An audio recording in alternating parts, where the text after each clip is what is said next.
capítulo 12. Se habla hoy día de la grieta. ¿Escucharon hablar de la grieta? La grieta. En todo lo que es el tema político. La gran grieta. Tanto aquí como ya ahora han copiado esa frase, en otros países también se habla de hay una grieta en el país, ¿no? Venezuela, por ejemplo. Pero bueno, no vamos a hablar de una grieta política en esta mañana.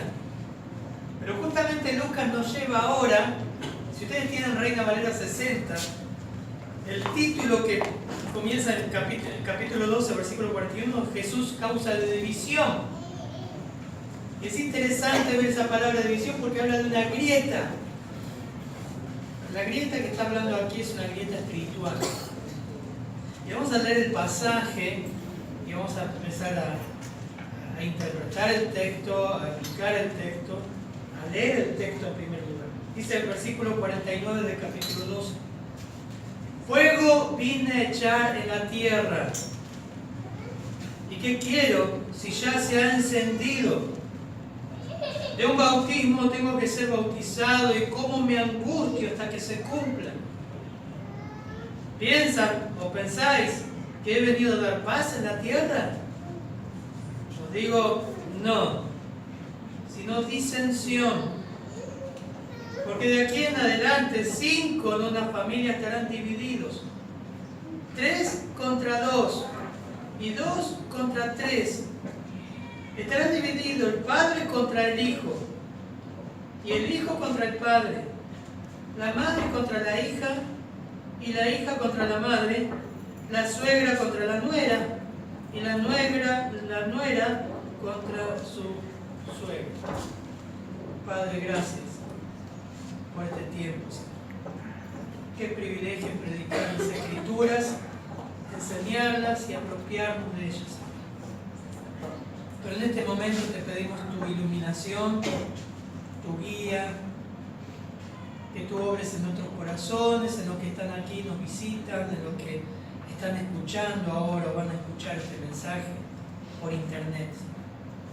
A fin de que nos demos cuenta de la gran separación que hay entre Dios y el hombre y el propósito de la cruz en nuestras vidas. La reacción que tiene el hombre a la cruz. En tu nombre, Padre, oramos. Amén. ¿Qué texto, no? Generalmente no se habla del Evangelio en cuanto a estos parámetros. Hoy día, ¿no? Se dice, en muchas iglesias tienen el título Cristo la solución. Va a cambiar tu vida, vas a encontrar el propósito en tu vida. Usted lee el versículo 49 que está saliendo de los labios del mismo Señor y dice, fuego vine a echar en la tierra. ¡Wow! Cambia también toda la expectativa mesiánica judía, ya que el Mesías para los judíos traería paz. Un judío esperaba en el Mesías que cumpla sus promesas de paz. Y hay como una bisagra en este pasaje donde el Señor comienza a partir de Lucas 12 a hablar de advertencias cada vez más severas, cada vez más contundentes, porque se acercaba a la cruz.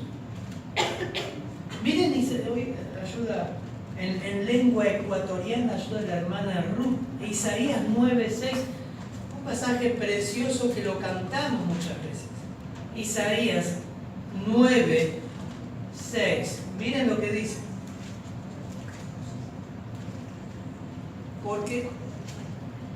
Porque un niño nos es nacido, hijo nos es dado, y el principado sobre su hombro. Y se llamará su nombre admirable, consejero, Dios fuerte, Padre eterno, príncipe de paz. Qué lindo, ¿no? Los nombres con que Israel conocía a quién iba a ser su Mesías. Y termina diciendo príncipe de paz. Y uno lee el versículo 49. Fuego vine a echar en la tierra. Isaías 55:12. Pueden anotarlo. Yo se los leo. Dice, porque con alegría saldréis y con paz seréis vueltos. Los montes y los collados levantarán canción delante de vosotros, y todos los árboles del campo darán palmadas de aplauso. En lugar de la zarza crecerá el ciprés, en lugar de la ortiga crecerá rayán, y será a Jehová por nombre, por señal eterna que nunca será raída. Puedo leer cientos de muchos pasajes que hablan del Mesías como que traería la paz. El Nuevo Testamento, Lucas, el Evangelio de Lucas, capítulo 1, versículos 71 a 79. Zacarías, el papá de Juan el Bautista, expresa su esperanza de que el Mesías encaminaría a Israel en paz. Y dice, versículo 79, para dar luz a los que habitan en tinieblas y en sombra de muerte, para encaminar nuestros pies por camino de paz. Así presentaba Zacarías a quien sería el Mesías. Luego Juan, el Evangelio de Juan, capítulo 14, el Señor les dice a sus discípulos, un pasaje que ustedes lo conocen muy bien: mi paz os dejo y mi paz os doy, yo no la doy como el mundo la da, no se turbe vuestro corazón ni tengan miedo. Ahora sí, es verdad, el Mesías traería la paz, en Cristo habría paz, pero Israel estaba rechazando al Mesías. Israel estaba rechazándolo y se estaba volviendo en contra del Mesías. Y todas esas promesas de paz, en todos los pasajes que estoy viendo y los que vamos a ver más adelante, se esfumaron. Porque no hay paz sin Cristo. ¿Se acuerdan cuando estuvieron en el... ¿Cuántos estuvieron en la actividad de niños acá? Hicimos evangelismo con pintura. Uno de los puntos que vimos que el hombre busca paz y busca amor. Son temas de marchas, temas de canciones, temas de películas. Pero el hombre busca paz y encuentra conflicto. Es verdad. En el Mesías habría paz. Pero Israel estaba rechazando al Mesías por eso. Lucas 12 ahora se pronuncia y se agudiza las advertencias de Cristo a una nación incrédula y a una nación que él lo pone como ilustración de siervos imprudentes que no se prepararon. Es lo que venimos viendo.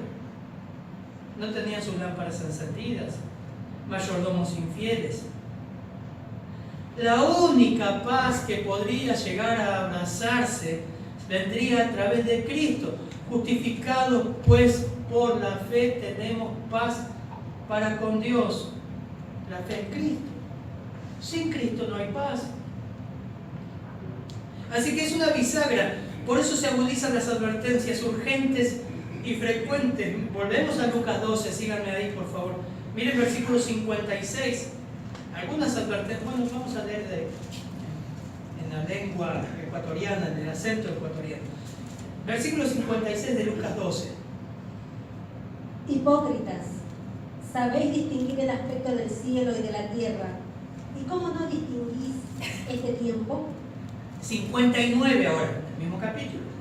Te digo que no saldrás de allí hasta que hayas pagado aún la última blanca. Algunos pasajes anoté de que son fuertes. 13:2. Respondiendo Jesús les dijo: ¿pensáis que estos galileos, porque padecieron tales cosas, eran más pecadores que todos los galileos? Y 3. Os digo, no. Antes, si no os arrepentís, todos pereceréis igualmente. 5, ahí mismo. Os digo, no antes, si no os arrepentís, todos pereceréis igualmente. Fuerte, contundentes ahora es el Señor con Israel. Si no se arrepienten, van a morir eternamente condenados. Así que ya son advertencias más más fuertes a una Israel que se estaba cerrando al Evangelio, se estaba cerrando a Cristo. Sí, Él era la paz. En esta mañana vamos a ver dos advertencias en este texto. Dos advertencias en cuanto, no solamente en Israel, sino en un corazón, la reacción de un corazón al Evangelio. La primera advertencia tiene que ver con que el Evangelio te va a cambiar, te va a salvar o te va a condenar. Como venimos viendo en el capítulo 12, a más luz que hay, más condenación. O te cambia o te condena. Porque un día estarás delante de Dios y sabrás, por tus oídos, delante de ti pasó el Evangelio y lo rechazaste. Por eso ahora es contundente el Señor en el versículo 49, dice: fuego vine a echar en la tierra. ¿Y qué quiero? Si ya se ha encendido. Versículo 50, hermana, por favor. De un bautismo tengo que ser bautizado, y cómo me angustio hasta que se cumpla. El hablar de fuego, por ahí ustedes, lo único que se le viene a la mente es la figura de una llama de fuego. Para la nación judía era sinónimo de juicio. Las profecías y el Antiguo Testamento, cuando hablaban de fuego, hablaban de juicio. Israel sabía que está establecido que los hombres mueran una sola vez y después de todo el juicio. Sabía de juicio. Sabía del Antiguo Testamento.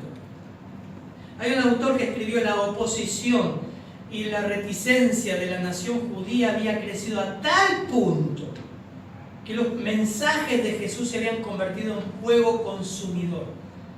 Él no estaba dispuesto a negociar sus demandas de justicia, de integridad, ni tampoco a bajar el tono de sus denuncias. Acá el tono del Señor ya sube más, lo escucharon recién. El tono sube. Después de más de 3 años de ministerio, la situación tanto para el Señor como para los judíos se habían tornado insostenible.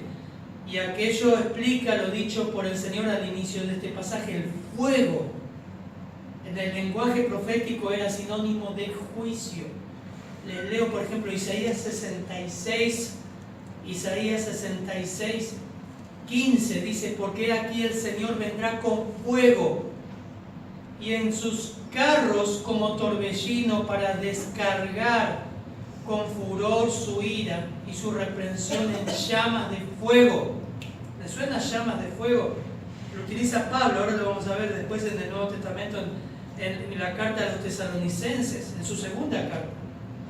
Porque el Señor juzgará con fuego y con su espada toda carne, y serán muchos los muertos por el Señor.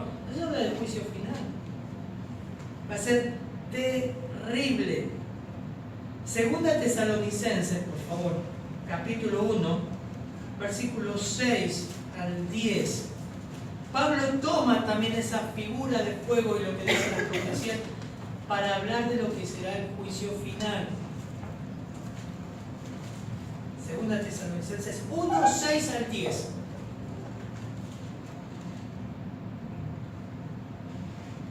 Porque es justo delante de Dios pagar con tribulación a los que os atribulan, y a vosotros que sois atribulados, daros reposo con nosotros, cuando se manifieste el Señor Jesús desde el cielo con los ángeles de su poder, en llama de fuego, para dar retribución a los que no conocen a Dios, ni obedecen al Evangelio de nuestro Señor Jesucristo, los cuales sufrirán pena de eterna perdición, excluidos de la presencia del Señor y de la gloria de su poder, cuando venga en aquel día para ser glorificado en sus santos y ser admirado en todos los que creyeron, por cuanto nuestro testimonio ha sido creído entre vosotros. Podemos reemplazar la palabra fuego por juicio. Es juicio. Es juicio. Esa es la idea que está transmitiendo el Señor. Y Él dice: fuego viene a echar en la tierra. Juan el Bautista utiliza también esta figura cuando comienza su ministerio. Y dice en Mateo 3, versículo 7: al ver a muchos de los fariseos y de los saduceos que venían a su bautismo. Recuerden cuando empieza a predicar Juan el Bautista, que fue quien preparó el camino del Señor. Les decía, generación de víboras.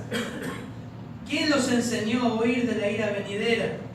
Hagan pues frutos dignos de arrepentimiento y no penséis decir dentro de vosotros mismos, Abraham tenemos por padre, porque yo os digo que Dios puede levantar hijos a Abraham aún de las piedras, de estas piedras. Y ya también el hacha está puesta en la raíz de todos los árboles, por tanto todo árbol que no da buen fruto es cortado y echado en el fuego. Yo a la verdad os bautizo con agua para arrepentimiento, pero el que viene tras de mí, cuyo calzado yo no soy digno de llevar, es más poderoso que yo, y él os bautizará con Espíritu Santo, y miren también lo que dice, y fuego. Como vemos en el primer punto, o te salva el Evangelio, o te condena. El Espíritu Santo te salva y te sella para el día de la redención, o fuego, que es el bautismo que está hablando acá el Señor, el juicio. ¿Se entiende, hermanos? El juicio. Así que estos israelitas debían arrepentirse y preparar su corazón para el Mesías.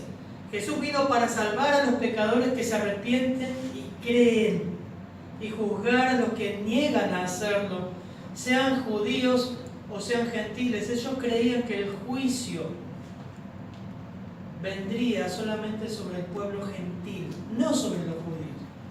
Por eso la predicación de Juan el Bautista fue tan humillante, y hacer bautizar, que solamente se bautizaron los prosélitos, hacer bautizar al mismo pueblo de Israel, a los mismos líderes en arrepentimiento.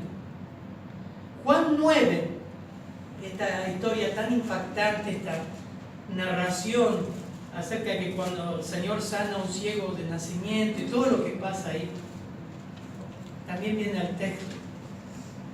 Dice versículo 35, oyó Jesús que le habían expulsado, y hallándole le dijo, ¿se acuerdan al chico que el Señor salvó? Ciego de nacimiento, el joven. Y lo expulsaron.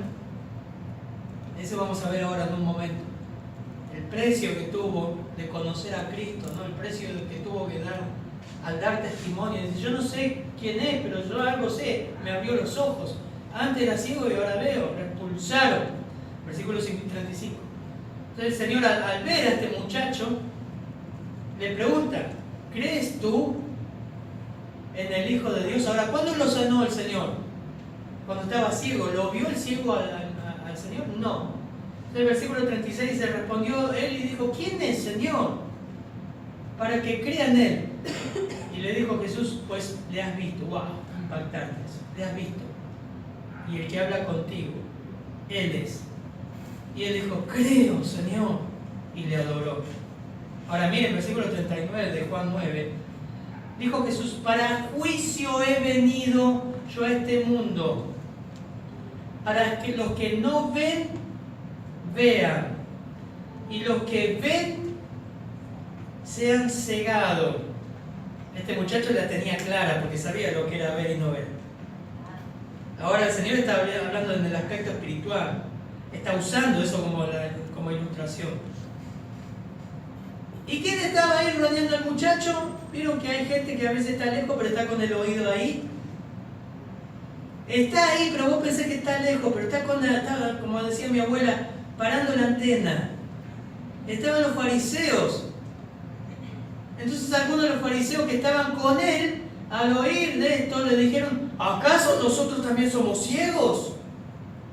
Jesús le respondió, esto es terrible, si fueran ciegos, no tendrían pecado, mas ahora porque ustedes dicen, vemos, vuestro pecado permanecerá. Tendría que entrar en Juan porque es precioso ese texto.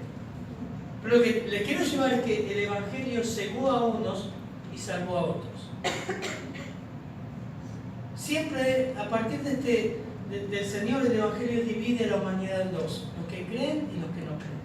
No hay término medio. Está el que cree y el que no cree. Y el Señor está condenando el pecado de Israel de incredulidad. Así como el fuego, dijo un autor, consume todo lo que es combustible y purifica todo lo que es el metal precioso, el Evangelio también puede purgar una vida transformándola para la gloria de Dios, o consumirla en condenación y juicio. Y dice el versículo mismo, volvemos a Lucas 12, sigue el versículo 49, y dice una pregunta: ¿y qué quiero si ya se ha encendido? ¿Qué cosa se ha encendido? El juicio. ¿Qué quiere decir el Señor con que ya se ha encendido? Bueno, que viene la cruz. Que el juicio ya comienza en la cruz, pronto. Ahora, esto es impactante si nos estás visitando y estás escuchando esto. Porque lo que encendería ese fuego de juicio futuro sería la cruz que vendría ahora, la cual es descrita más adelante en el versículo 50 como bautismo. Ahora vamos a ver qué significa inmerso en el juicio. Por eso nosotros creemos en el bautismo de inmersión. ¿Vieron que cuando sos católico te bautizan, te echan un poquito de agua en la cabeza? Se llama aspersión. Pero la palabra bautismo, bautizo, significa inmerso, sumergido. Acá el Señor lo utiliza como inmerso, sumergido en el juicio. Y es interesante porque dice el versículo 50: de un bautismo tengo que ser bautizado. El juicio ya estaba el fósforo ahí para encender el juicio. ¿Dónde comenzaba? Ahora, con el bautismo. ¿Qué significa? Figuradamente, que el Señor mismo sería inmerso en la ira de Dios, en el juicio de Dios. Sería la inmersión bajo todo el juicio y furia divina. Marcos 10:35, por favor, hermana, al 39. Marcos 10:35 al 39. Mira, acá utiliza la misma figura que nosotros usamos del bautismo inmerso, por eso el agua ejemplifica, la utiliza el Señor con los discípulos. 35, 10:35 al 39. Entonces Jacobo y Juan, hijos de Zebedeo, se le acercaron diciendo: Maestro, querríamos que nos hagas lo que pidiéremos. Él les dijo: ¿qué queréis que os haga? Ellos le dijeron: concédenos que en tu gloria nos sentemos el uno a tu derecha y el otro a tu izquierda. Entonces Jesús les dijo: ¿no sabéis lo que pedís? ¿Podéis beber el vaso que yo bebo? ¿O ser bautizados con el bautismo con que yo soy bautizado? Y ellos dijeron: podemos. Jesús les dijo: a la verdad, el vaso que yo bebo beberéis, y con el bautismo con que soy bautizado seréis bautizados. Jesús ya había sido bautizado en el bautismo con Juan, pero lo que estaba hablando acá era de juicio. Juicio. Y ustedes saben que los discípulos, menos Juan, todos pasaron por juicio y fueron asesinados o martirizados. El Señor está hablando ahí de la cruz. Volviendo a nuestro texto, por eso sería lindo, también lo vimos en Juan, lo vimos en Marcos. Antes del juicio de los incrédulos que viene en el futuro, antes de ese gran juicio, Cristo mismo sería sometido bajo el juicio mismo de los pecados por nosotros. Cristo enfrentaría la ira de Dios en la cruz. Por eso el apóstol Pablo en Gálatas lo menciona así: Cristo nos redimió de la maldición de la ley, hechos por nosotros maldición, porque escrito está: maldito todo el que es colgado en un madero. Por eso comienza el texto. Esto descolocaría a los judíos y a los discípulos. Fuego vine a echar en la tierra. Pero ese fuego de juicio primero lo enfrentaría Cristo. Se estaba por encender la mecha. Ya se estaba encendiendo. Isaías 53:5 dice: mas el herido fue por nuestras rebeliones. ¿Quién es Él? Cristo. Es una profecía acerca de lo que sería el Mesías. Molido por nuestros pecados, el castigo de nuestra paz Vimos que Israel esperaba un Mesías de paz. Pero el castigo por nuestra paz fue sobre él y por su llaga fuimos nosotros curados. Todos nosotros nos descarriamos como ovejas, cada cual se apartó. ¿Por qué? Por su propio camino. Mas Jehová cargó en él el pecado de todos nosotros. Se le llama, Pablo lo nombra en Gálatas, Isaías, ahí en Isaías 53, 5, 6. Es sustitución penal, hermanos.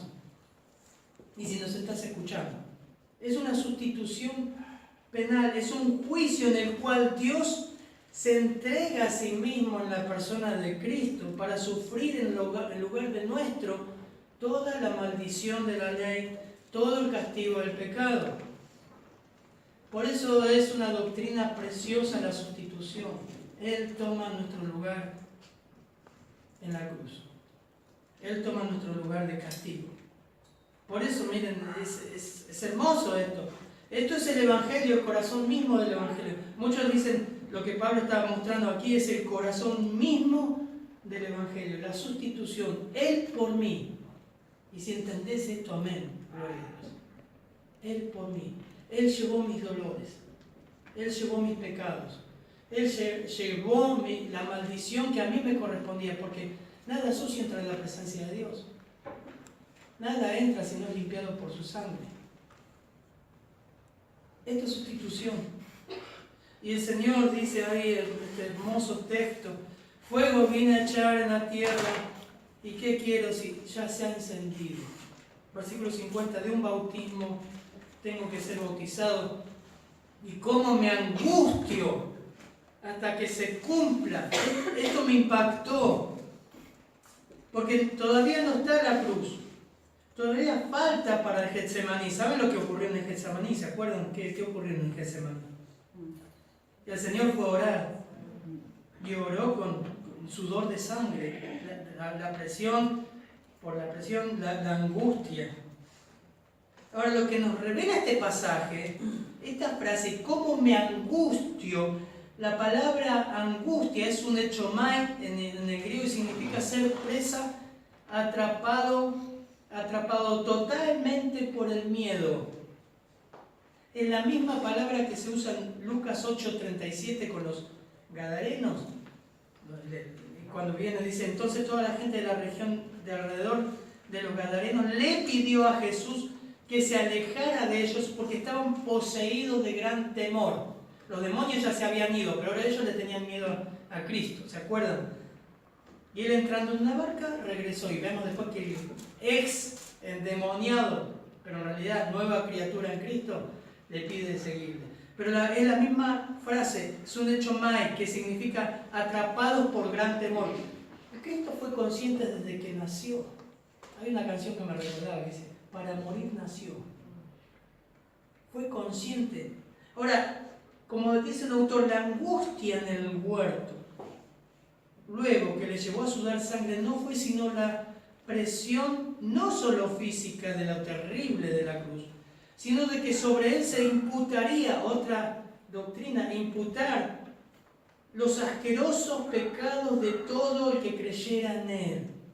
Todos mis pecados serían sobre él y soportaría el desamparo del abandono del Padre, el juicio de Dios caería sobre él. Es algo que no podemos entender. El Padre le abandona, por eso grita ahí, Elí, Elí, lama sabactani. ¿Por qué me has desamparado?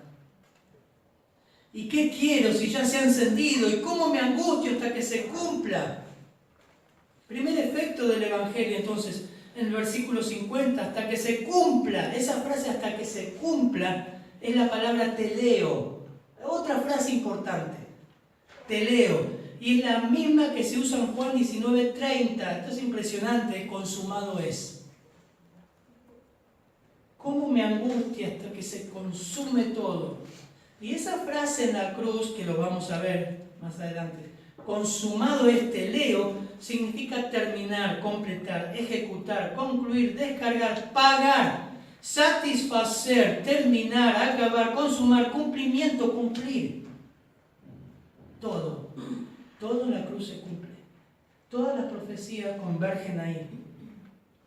Toda exigencia divina sobre nuestros pecados quedan ahí. Todo se consuma y todas las profecías están completas. Derrotado Satanás, expiado los pecados, apaciguado la ira santa de Dios contra el pecado. Todo. Por eso dice, ¿cómo me angustio hasta que se cumpla? Hasta que quede terminado, concluido y satisfecho Dios Padre. Es impresionante. ¿Saben qué nos lleva a pensar eso? Que el Evangelio es obra de Dios y nada más. Es total. ¿Quién podría cumplir las demandas divinas? Dios mismo. No hay coparticipación humana con Dios para nuestra salvación. Es todo gracia. Es de Dios. De Él viene. Así que es un evangelio poderoso. Es un evangelio dinámico. Lo que está diciendo el Señor acá es impresionante. Según el Corintios 5:17 dice, de modo que si alguno está en Cristo, nueva criatura es. Las cosas viejas pasaron. Y aquí todas son hechas nuevas. Y versículo 18 dice algo más importante todavía.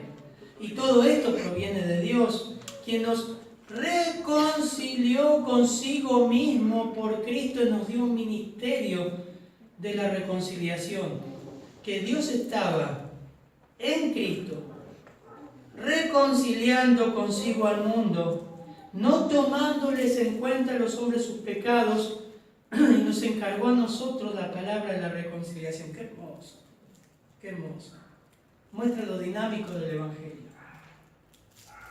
Que de Dios viene. Y ahí está hablando también de la gran grieta, no la grieta política. Que si existe una reconciliación, es porque antes había guerra. Que entre Dios y el hombre hay una gran grieta. Que solamente fue satisfecha con la cruz, fue unida con la cruz. Usted no puede llegar a Dios con sus obras. Porque mi papá va a la iglesia, o porque soy buena persona, o porque voy a una religión, o tengo filosofía de vida, o porque yo creo que todos los caminos llevan a Dios. No, eso es una gran mentira. Yo soy el camino, la verdad y la vida. Nadie va al Padre sino por mí. ¿Quién lo dijo? ¿El Papa? Una chica me decía, el pastor dijo que el Papa no perdona pecado. Es verdad. El Papa no perdona pecado, ni el pastor, ni nadie. Solo Cristo. Por eso Juan el Bautista, cuando lo presenta así, he aquí el Cordero de Dios, que quita el pecado. ¿Quién quita el pecado? Cristo, no un sacerdote, no vos mismo, no tus buenas intenciones. Las Escrituras nos muestran que somos pecadores. Y la paga del pecado es muerte. No hay justo ni aun uno. No hay quien haga lo bueno. Dios es perfecto, es santo, majestuoso. Nada sucio entra a su presencia. Por eso el fuego estaba encendido. La cruz venía. ¿Para qué? Para que mi pecado sea imputado legalmente. Es un término legal, jurídico. Sea imputado en Cristo. Todos mis pecados, lo que hice, lo que hago, lo que haré, se imputan en Cristo. A la vez la sustitución, Él en mi lugar. Yo tendría que estar ahí. El fuego ha sido encendido. Y me angustio. Él era consciente, el Señor. No lo agarró desprevenido, no fue un accidente. No fue que lo mataron. No fue que llegó a la cruz porque los romanos lo hicieron. No es que lo agarró desprevenido a Dios. Fue el plan desde la redención, desde la creación. El plan de Dios fue salvar al hombre de esta forma. ¿O por qué se creen que cuando Israel salía de Egipto matan un cordero y pintan las puertas de las casas? Todo era figura de que había de venir Cristo. Amén. Y en Él tienes que poner tu confianza. Así que la primera advertencia, o te convertís, cacho, o te condenás. O crees en este Cristo, o en el juicio final vas a decir, escuché de una iglesia, escuché de la Biblia y no hice nada, seguí viviendo mi vida. Y no, ¿sabes lo que dice Romanos? No tendrás excusa. No va a haber excusa ante el juicio del gran trono blanco.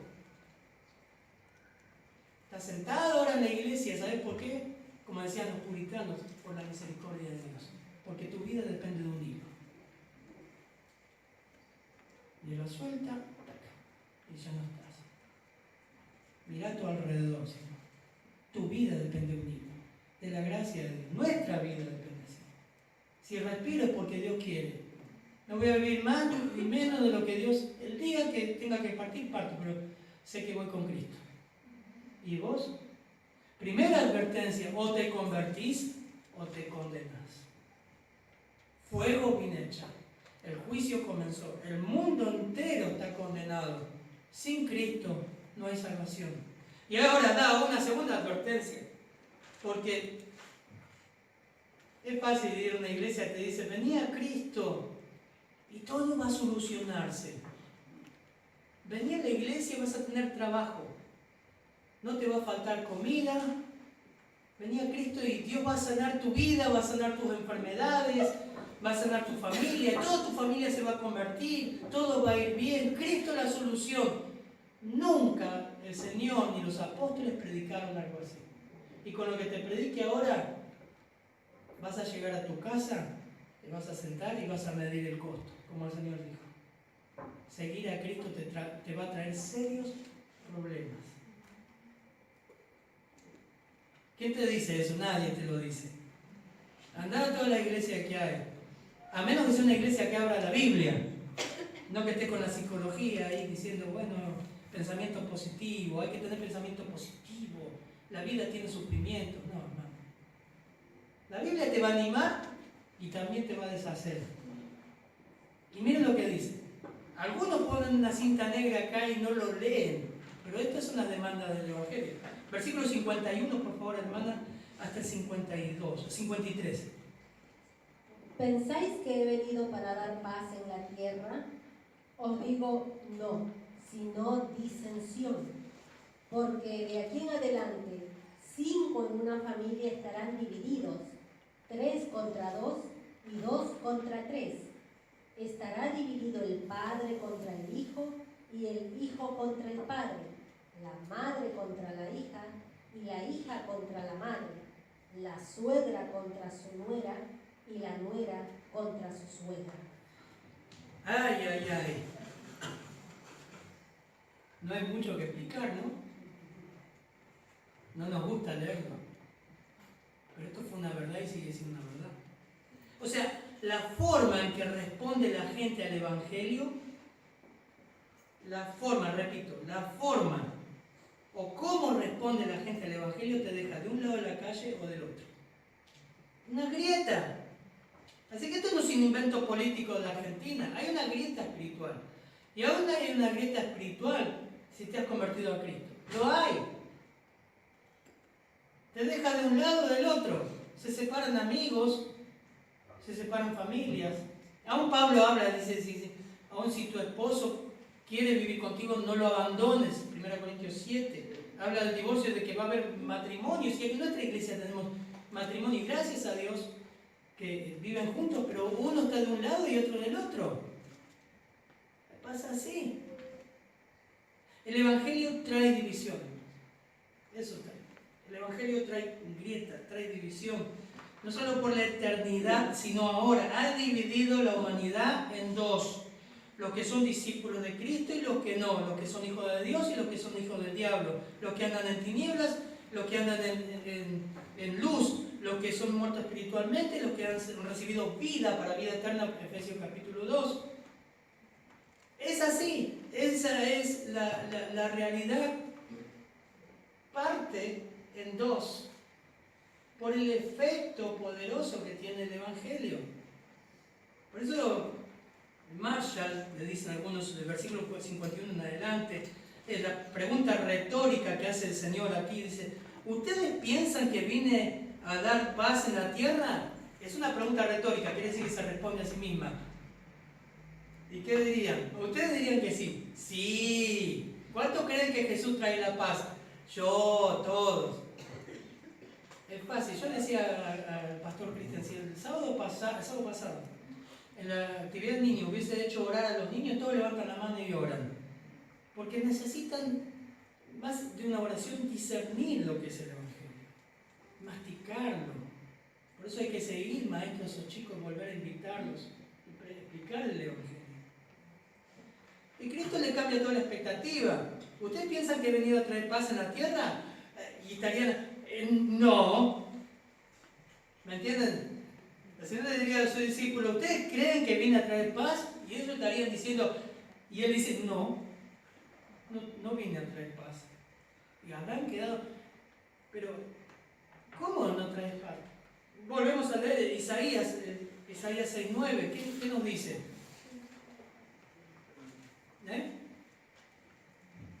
¿Se acuerdan? A ver si lo tenemos ahí. Si no, yo lo tengo aquí anotado. Isaías 6:9. Y dijo, anda y di a este pueblo. No, perdón. Uno de los títulos era Príncipe de Paz. Se me cruzó los pasajes, pero pasan. 9:6, ahí está, ahí lo tenemos. 9:6. Porque un niño nos es nacido, hijo nos es dado, y el principado sobre su hombro. Y ahí empieza. Y se llamará su nombre, admirable, consejero, Dios fuerte, Padre eterno, príncipe de paz. ¿Ustedes piensan que he venido a traer paz en la tierra? Sí, las escrituras lo dicen. No, sino disensión, división. Ahí la palabra división, disensión, está hablando de pensar distinto, no estar de acuerdo con la forma de conducta. Es una persona que cambió totalmente la forma de pensar. Se para de la vereda enfrente. Ahora no pienso igual, pienso diferente. Y como vimos al empezar, el pueblo judío esperaba paz, su perspectiva era que el Mesías traería la paz, pero a Jesús acá en su advertencia dice que Él no traería paz, sino conflicto, división. Y cuando no hay paz entre los pecadores y Dios, tampoco hay paz en ellos mismos. Y comienza a advertir. Vamos a leer un pasaje, Romanos 5:1. Justificados pues por la fe tenemos paz para con Dios. Es la única forma. Ahora quiero decirles algo. En el ministerio del Señor ya se empezó a ver esto. Que no había, nunca ninguna charla terminaba igual. Cada vez que el Señor hablaba, se dividían las multitudes. Lo que Jesús hace, dijo un autor, dice al oyente o al lector, es que se asombre con incredulidad sorprendida. La reacción natural ante la afirmación sorprendente debería ser: ¿cómo puede ser esto verdad? ¿No es Cristo el príncipe de paz? ¿No es Él quien pronuncia una bendición sobre los pacificadores? Mateo 5. Si no vino a traer la paz, entonces, ¿cómo pueden ser válidos todos los pasajes? Acá tengo Salmos, Proverbios, Efesios. ¿No proclaman todos estos pasajes en términos enfáticos que Jesús trae la paz? Sí, pero si no te apropias, no. Les leo algunos pasajes interesantes. Juan 7:40. Entonces algunos de la multitud, oyendo estas palabras, decían: verdaderamente este es el profeta.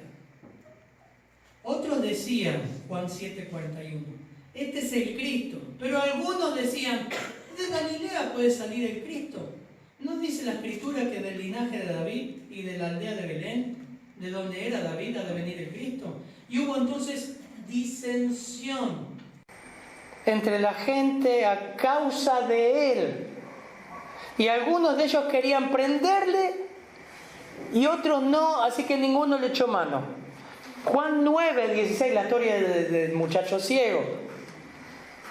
9:16 dice: entonces algunos de los fariseos decían, recuerdan la narración, ¿no? Es preciosa todo ese capítulo. Este hombre no procede de Dios, porque no guarda el día de reposo. Punto seguido. Otros decían: pero ¿cómo puede un hombre pecador hacer estas señales? Y había disensión entre ellos. Entonces volvieron a decirle al ciego: dinos tú, ¿quién te abrió los ojos? Y él le dijo: ¿el profeta? Y ahí había esa división. Más, Lucas 2:23, cuando Simeón lo presenta al bebé, al Señor Jesús en el templo, miren cómo lo presenta Simeón en Lucas 2:33. Y los padres del niño, Lucas 2:33, ¿quiere leerlo? Hasta el 34, por favor. Y José y su madre estaban maravillados de todo lo que se decía de él. Y los bendijo Simeón y dijo a su madre, María, he aquí, este está puesto para caída y para levantamiento de muchos en Israel, y para señal que será contradicha. Y las Américas traduce señal de contradicción. Traería contradicción. Traería conflicto. Por eso habla que quien cae Jesús es la piedra angular. Quien cae ahí, cae desmenuzado. Así que la gran grieta espiritual, no solamente en cuanto a tu estado eterno, o cielo, o el infierno, o el juicio de Dios, o apropiarte del juicio de Dios en Cristo, que vos tendrías que haber estado ahí, sino que aún si te apropias de Cristo, va a traer conflicto en tu vida. Y eso es lo que nos dice versículo 52. De aquí en adelante, 5 en una familia estarán divididos, 3 contra 2. Pone un caso hipotético, pero esto ha sucedido y sucede. 2 contra 3. Estará dividido el padre contra el hijo, y el hijo contra el padre, y la madre contra la hija, y la hija contra la madre, y la suegra contra su nuera, y la nuera contra su suegra. O sea, la entrada de Cristo en este mundo divide en 2, separa, parte en pedazos, y hacerlo así vuelve una persona contra la otra. Acá pone 5 integrantes de la familia que comienzan a tener bajo un mismo techo una fricción entre ellos. Y ahí es donde ocurre, hermanos, realmente el efecto del Evangelio. Díganme si no les pasó a ustedes, porque tu familia te conoce tal como sos. Tu esposa, tu esposo, tu madre, todo. Cuando vivís bajo el techo, sabes. Y ellos notan cuando cambiaste. Y si hay un cambio de santidad, que Dios comienza a santificar tu vida, a cambiarla, a ver el pecado como es, esa metanoia, como es ese arrepentimiento, los deja en evidencia, te trae problemas. Y eso es lo que está diciendo. Miren, Mateo 10, que es el pasaje paralelo, el Señor ya había hablado de esto, dice, pero cuidado de los hombres, 10:17, porque os entregarán a los tribunales y os azotarán en las sinagogas, y seréis llevados delante de los gobernantes y reyes por mi causa, como un testimonio a ellos y a los gentiles. Pero cuando se entreguen, no se preocupen de cómo van a hablar, porque a esa hora se os dará lo que habéis de hablar. Porque no sois vosotros los que habláis, sino el Espíritu de vuestro Padre que habla en vosotros. Esto se cumplió, lo vimos. Ahora agrega, versículo 21 de Mateo 10. Y el hermano, esto es terrible, entregará a muerte al hermano, y el padre al hijo. Y los hijos se levantarán contra los padres y les causarán la muerte. Mateo 10. Y versículo 22. Y serán odiados por causa de mi nombre. Pero el que persevere hasta el fin será salvo. Mateo 10:35. 10:35. Porque vine a poner. Oh, este es un filtro, Miren, ¿quién, hermana, puede leerlo? 35 al 39, Mateo 10. Miren, abran todo Mateo 10, porque va a decir, el pastor está inventando. No, Mateo 10, 35 al 39. Porque he venido para poner en disensión al hombre contra su padre, a la hija contra su madre, y a la nuera contra su suegra. Y los enemigos del hombre serán los de su casa.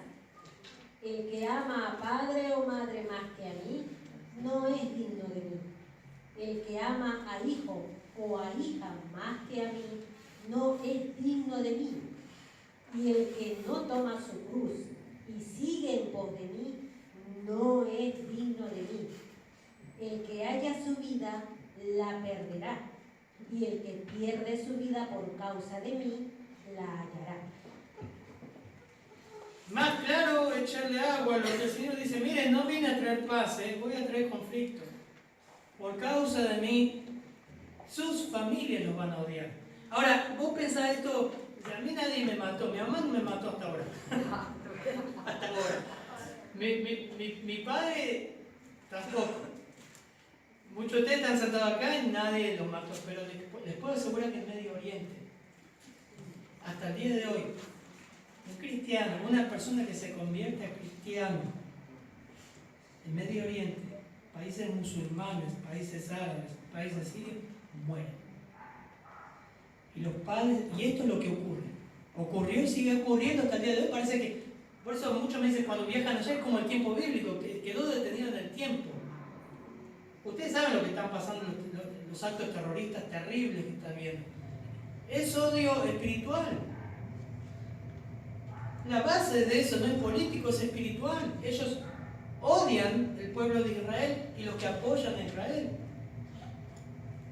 Yo tuve en una de las conferencias, tuve un compañero del seminario, que no lo voy a nombrar, que él conoció a Cristo siendo musulmán. Su familia lo quiso matar y lo persiguieron. Él está ahora predicando el Evangelio allá. Vino hace poco a dar una charla. En Los Ángeles, en la conferencia, hubo un muchacho que vino a estudiar perseguido y sus padres lo entregaron a torturar por cristiano. Bueno, muchos de ustedes, la misionera debe tener muchos conocidos que saben de lo terrible que es convertirse en cristiano una persona de todos esos lugares. Ahora, en menor grado o en mayor grado, todo aquel que conozca a Cristo va a tener conflicto. Sea con tu familia, sea en tu trabajo, sea con tus amigos, porque los códigos son distintos y porque tenés a Cristo. Y marca una gran diferencia en santidad. Por eso, miren, en Mateo 10, el Señor dice esto: el que ama al padre o a la madre más que a mí, no es digno de mí. Y el que ama al hijo o a la hija más que a mí, no es digno de mí. Pero ¿cuál es el contexto? Que esa persona dice: yo no quiero conflicto familiar, yo sigo a mi familia, no quiero que mi familia me destruya. Hermanos, el joven ciego, que el Señor dio la vista, cuando vemos recién en el capítulo 9, y lo intercepta el Señor y le busca, ¿crees? No sé quién es el que está hablando contigo, y se inclinó, le adoró, perdió todo, lo echaron. ¿Se acuerdan que los papás le dijeron, de edad tienes? Pregúntenle a él. ¿Por qué le dijeron eso? Porque si ellos confesaban también que Cristo era el Mesías, que Jesús era el Cristo, lo echaban. Al fin y al cabo, los fariseos echaron a este joven de todo el sistema religioso, económico, social, y sus padres también. Ahí está el ejemplo. Eso fue el precio de seguir a Cristo. Lo que el Señor está diciendo en el versículo 37, que ama a padre o madre más que a mí, no es digno de mí. Ese joven siguió a Cristo. Ese es el contexto. Es la célula más íntima, más pequeña, donde la fe genuina se manifiesta y donde comienza el conflicto. Ellos no conocen bien, ellos nos conocen bien, y su reacción, dice la Escritura, en algún punto se volverá hostil, a menos que conozcan a Cristo. ¿Qué ha pasado? Lidia, la vendedora de púrpura, el carcelero y varios donde Pablo fue a predicar el Evangelio y conocieron a Cristo. Pero me impacta, ¿no? Mateo 10:36 dice: los enemigos del hombre serán los de su misma casa. Y la segunda advertencia es: si te convertís vas a tener conflicto, pero cuidado, no te amoldes a ello. Si hay una genuina convicción y conversión, vas a seguir a Cristo a pesar de los conflictos. Lo vas a seguir.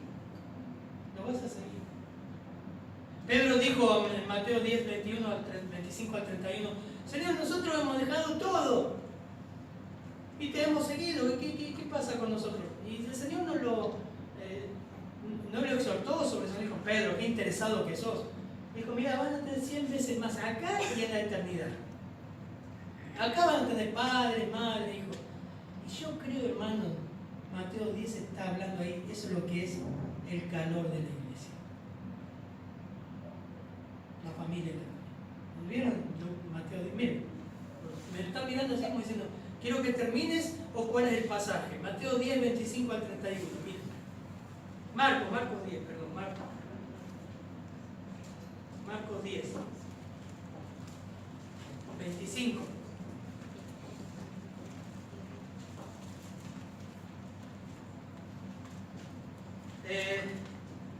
Vamos a leer desde el versículo, porque el Señor dice, bueno, qué difícil, es más fácil para pasar un camello por el ojo de una aguja que un rico entre el reino de Dios.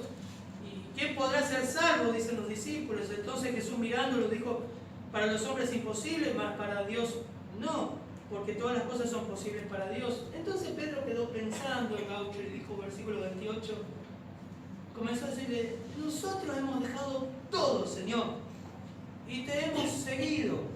O sea, pagamos el precio de seguirte. Respondió Jesús y dijo, de cierto os digo, que no hay ninguno que haya dejado casa, o hermanos, o hermanas, o padre, o madre, o mujer, o hijos, o tierras, no por causa política, perdón, pero no está hablando de causa política o persecución, está hablando por mí y del Evangelio, versículo 29, que no reciba 100 veces más ahora en este tiempo, casa, hermanos, hermanas, madres, hijos y tierra con persecuciones, y en el siglo venidero la vida eterna. O sea, una de cal y una de arena. Y discúlpeme, pero termino con el ejemplo de Eduardo otra vez. Eduardo se convirtió siendo testigo de Jehová, prácticamente perdió toda su familia, prácticamente. Y él cada vez que venía a la iglesia, y lo pueden decir ustedes, decían, ustedes son mis hijos, mis hermanos, mis madres, o no, dígame sí o no. Es así. Este ejemplo se cumple. Conocer a Cristo y creer en Cristo te va a traer conflicto. Algunos menos, a otros más.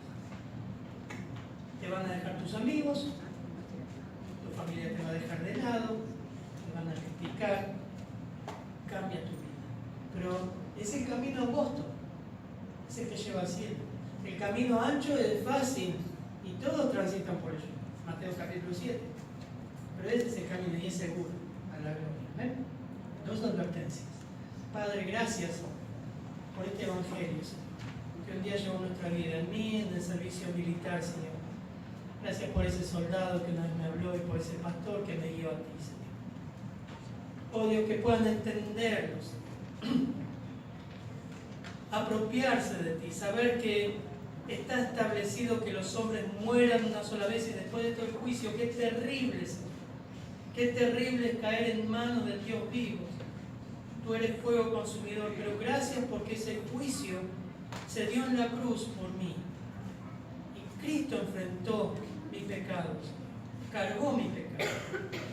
Dios, que los que están aquí puedan apropiarse de eso y no renegar de la cruz. Arrepentirse y ir a ti, ver lo inmundo de sus pecados, como lo vimos nosotros una vez, lo débiles que somos, y que la vida es corta y es niebla. Hoy es tiempo de arreglar cuentas. Y Señor, cuando arreglen sus cuentas y vayan a ti, tengan la valentía y el coraje, porque tú no nos has dado espíritu de cobardía, de enfrentar cualquier conflicto, que sabiendo que aunque atravesemos el valle de sombra de muerte, tú estarás con nosotros. Tu vara y tu callado nos dan el aliento diario. En tu nombre oramos. Amén.